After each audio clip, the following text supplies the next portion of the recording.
Tracey Smith here. This is a little bit of backfill, I think, really, for a programme I'd really like to make on landfill. Today I've come along to the Kerry Environmental Centre in Dimmer in North Somerset, and I want to find out the scale of the problem. I want to see for myself how big a landfill site is. I want to smell it, actually, on that point. Let's have a sniff, shall we? I'm just outside. Oh my goodness. I'm not even near the entrance and the smell is really quite pungent. It's not even a warm day. That's quite interesting.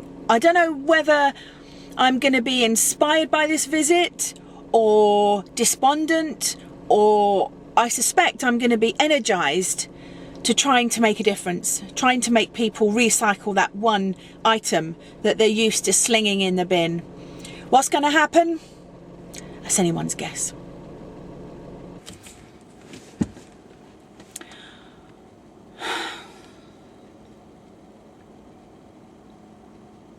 I've just finished my tour of the Kerry Environmental Centre and the landfill site. Up until today I'd never seen a landfill site before, and I think even though I'm aware of the magnitude of the problem, there was something quite breathtakingly shocking about actually seeing a landfill site itself, looking at a hole in the ground that has 10 years worth of space left in it and tractors with wheels. It was actually quite a long way in the distance. I unfortunately wasn't able to get as close as I would have liked to the tractors and to the actual pit. I stood on the edge of the pit, which was a unique experience.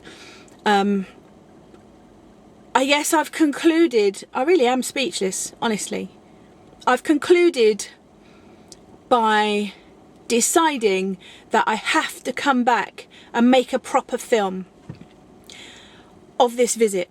There's one man I met who has worked here for about 40 years, and he was literally picking up the plastic bags and wrapping and stuff from the edge of the pit in these nets that had been erected to catch stuff that blows off in the wind.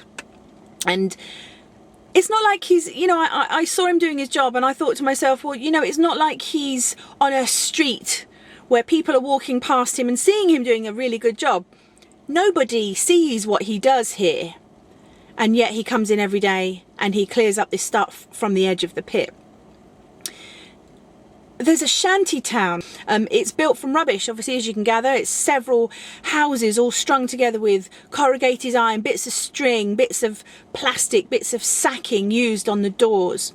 And I stood and looked at it, unable to walk into it first of all, then went inside it and had a look, and I really did feel as if I was somewhere on the other side of the world, which was quite bizarre. About 1,000 children maybe come through here over the course of a year, and they go out and do school visits. But I said, how many adults come here? How many grown-ups come here and look at this landfill site? And it's about 300. So it's WI groups, it's transition town groups, it's groups of people that want to come, not individuals. And the thing is it's a bit like a prison. I mean, I think I'd probably quite like to see the inside of a prison. But unless you've got a reason to go there, you're not going to go, are you? And it's the same as landfill. If you haven't got a reason to go, you're unlikely to go. And if you don't go, you won't understand. You won't understand the problem. The problem's hidden here by bushes. It's hidden by high mounds, walls at the side of the pit, which contain the problem remarkably well. But you could come here. You probably could go to lots of environmental sites on landfill sites all over the country.